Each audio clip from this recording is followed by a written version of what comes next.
बहनों, कांग्रेस के हमारे प्यारे कार्यकर्ता, ये जो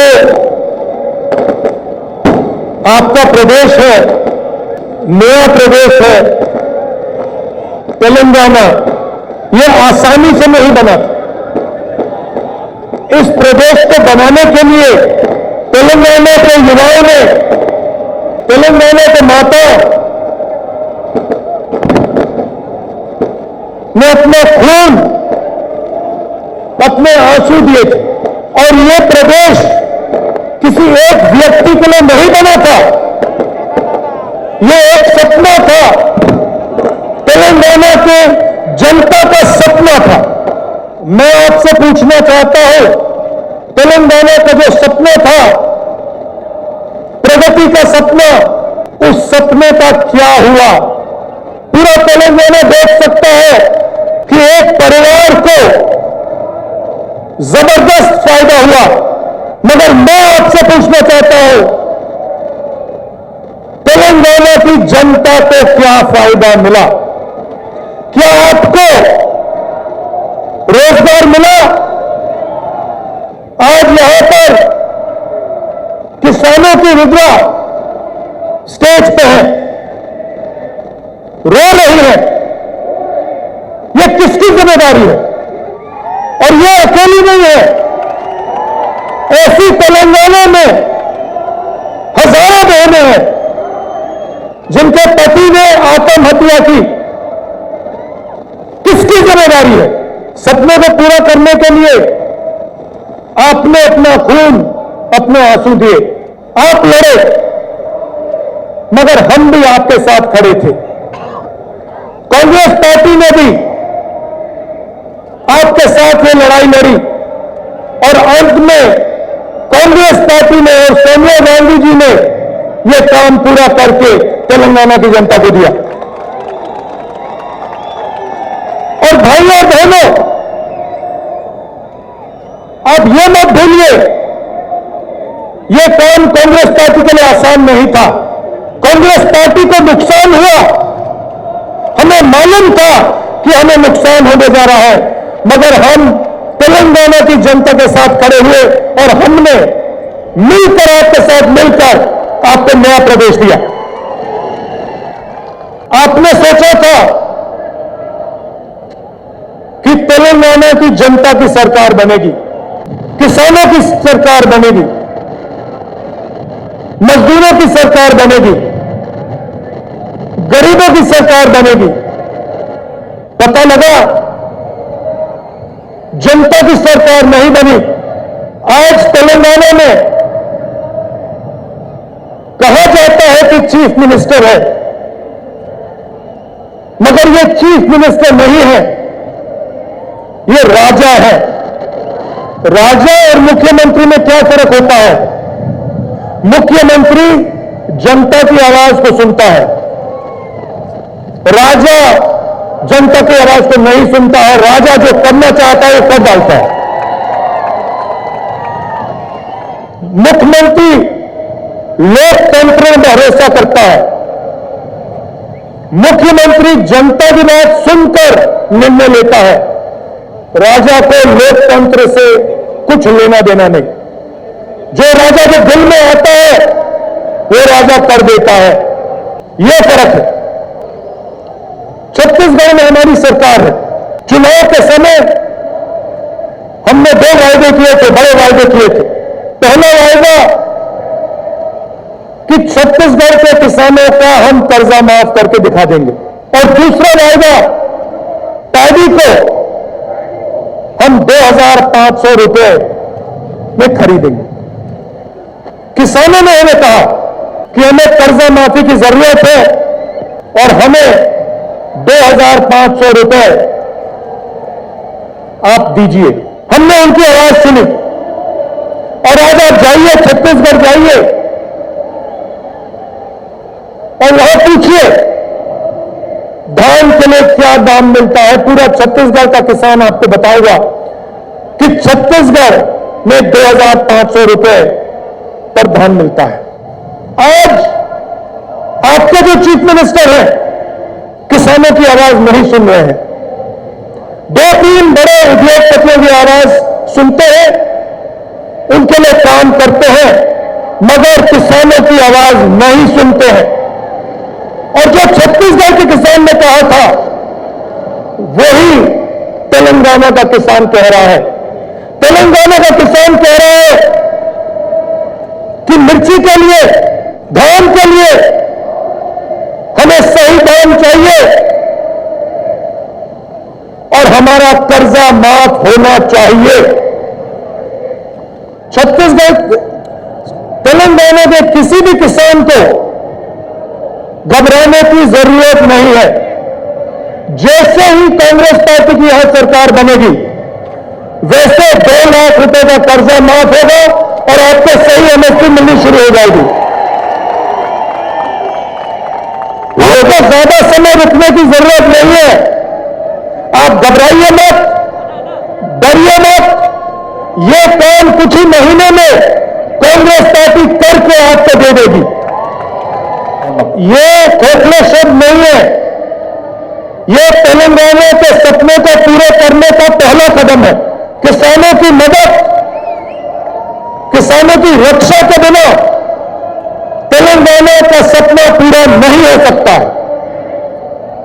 अभी हमने वारंगल डिक्लेरेशन किया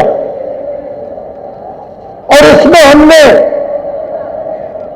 तेलंगाना के किसानों से वायदे किए। मैंने कर्जा माफी की बात की, एमएसपी की बात की, 15,000 रुपए प्रति एकड़ डायरेक्ट बेनिफिट हम किसानों को देने जा रहे हैं। और रेवंत जी ने पूरा डिक्लेरेशन पढ़ा।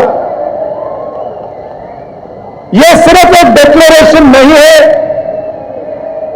यह किसानों के लिए कांग्रेस पार्टी की गारंटी है। तेलंगाना के हर किसान को यह डिक्लेरेशन पढ़ना चाहिए। और जब आप इस डिक्लेरेशन को पढ़ेंगे, आप ये बात याद रखिए कि इस डिक्लेरेशन का हर शब्द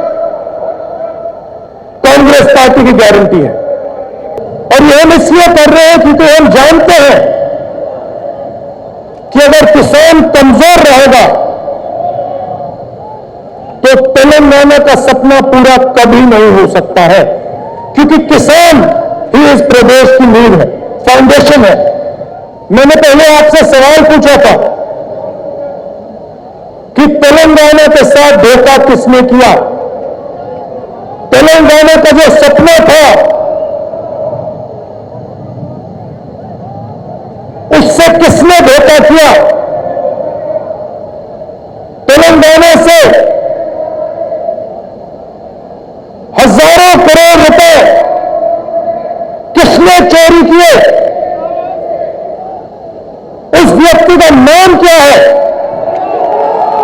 मैं सुनाई नहीं दिया, फिर से बोलिए, क्या नाम है उसका?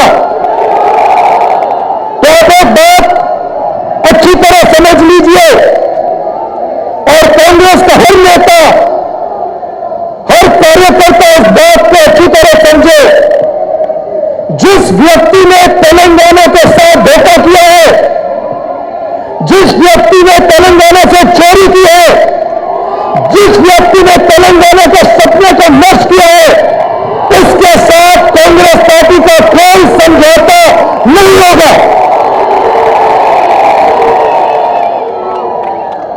और अगर यह सवाल आज के बाद किसी भी कांग्रेस नेता ने उठाया, उसको हम कांग्रेस पार्टी से बाहर कर देंगे।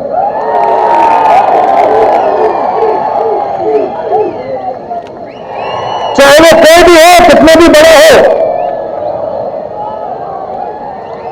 उसको हम पार्टी से बाहर कर देंगे। आप अगर किसी भी कांग्रेस पार्टी के नेता को टीआरएस से समझौता करना है तो या वो टीआरएस में चले जाए या फिर बीजेपी में चले जाए।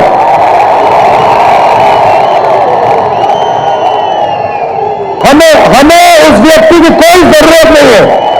हम यहां हमारी विचारधारा की लड़ाई है।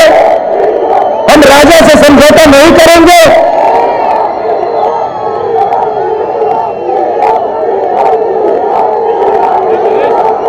हम टीआरएस को चुनाव में हराएंगे। टीआरएस को चुनाव में हराएंगे और सीधी कांग्रेस पार्टी और टीआरएस की लड़ाई होगी। और एक बात और याद रखिए, जिस व्यक्ति ने तेलंगाना के सपने को नष्ट किया और तेलंगाना के किसानों से, मजदूरों से, युवाओं से लाखों करोड़ रुपए चोरी किए, उसको हम माफ नहीं करने वाले हैं। और चुनाव के समय जब टिकट का सवाल उठेगा, और ये सब नेताओं को अच्छी तरह बात सुननी चाहिए, जब चुनाव के समय टिकट की बात उठेगी तो जिस व्यक्ति ने जनता की लड़ाई लड़ी होगी उसी को मेरिट बेसिस पे टिकट मिलेगा। चाहे आप कितने भी बड़े हो, आप कोई भी हो, अगर आप किसानों के साथ नहीं खड़े थे, अगर आप गरीबों के साथ नहीं खड़े थे, तो आपको कांग्रेस पार्टी का टिकट नहीं मिलने वाला है।